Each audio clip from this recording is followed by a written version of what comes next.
दोस्तों, आज की कहानी है दूसरी औरत। मैं उस औरत को कभी भी अपनी माँ स्वीकार नहीं करूंगी बुआ, चाहे कुछ भी हो जाए। वो 47 साल की कुंवारी औरत हम बच्चों को माँ का प्यार कैसे दे सकती है? वो बच्चों का दर्द क्या समझेगी? अरे हाँ, मैं उसे क्यों कोस रही हूँ? मुझे तो शर्म आती है पापा की सोच पर।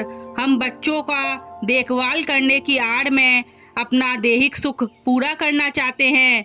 आपको ना जाने क्यों इतनी सी बात समझ नहीं आ रही है बुआ। शांति से सोच प्रिया, तुम दोनों बहन तो 2-3 सालों में शादी करके अपने अपने घर चली जाओगी। उसके बाद भैया का क्या होगा? कहते हुए बिमला सर को प्यार से सहलाने लगी। तभी प्रिया बोली, बुआ, अगर माँ की जगह पापा को कुछ हुआ होता तो भी आप यही बात करती? आसानी से माँ के लिए यही बात कहती?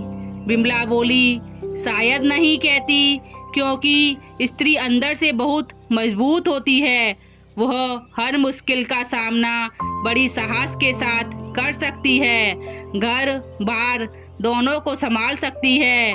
लेकिन पुरुष के लिए एकाकी जीवन बहुत मुश्किल होता है।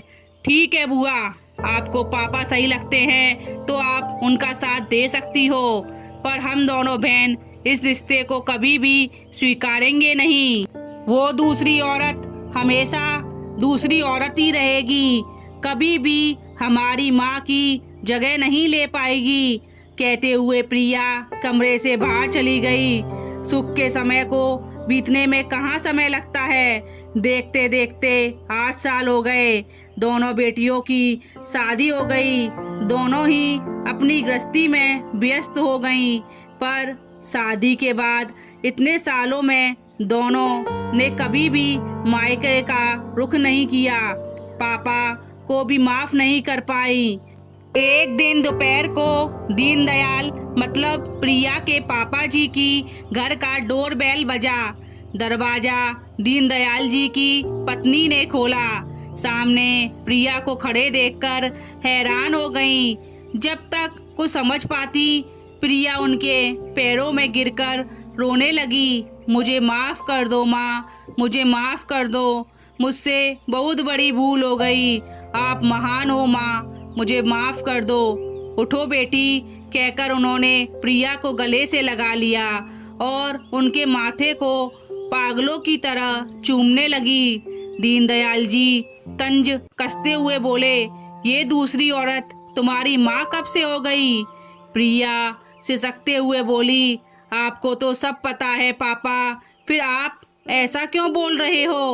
ओ, तो आज तुम्हें पता चल गया कि इसी दूसरी औरत ने तुम्हारे पति को किडनी दान कर और तुम्हारे सुहाग को जीवन दान देने वाला अजनबी कोई और नहीं बल्कि ये दूसरी औरत ही है। कहते हुए दीनदयाल मुस्कुरा गए। तुम जैसी लोगों की वजह से दुनिया कहती है औरत ही औरत की सबसे बड़ी दुश्मन है। दीनदयाल जी कुछ और बोलते उससे पहले ही उनकी पत्नी ने कहा, जाने भी दो पुरानी बातें, जल्दी जाकर मिठाई लेकर आइए ना, आज मैं पहली बार माँ बनी हूँ। कहते कहते रो पड़ी। दीनदयाल जी अपनी आंखों को नमी पहुँचते हुए थैला लेकर घर से बाहर निकल गए। तो दोस्तों, आज की कहानी आपको कैसी लगी, जो कि एक दूसरी औरत की कहानी थी? पसंद आई तो चैनल को लाइक, सब्सक्राइब और शेयर जरूर करें। धन्यवाद।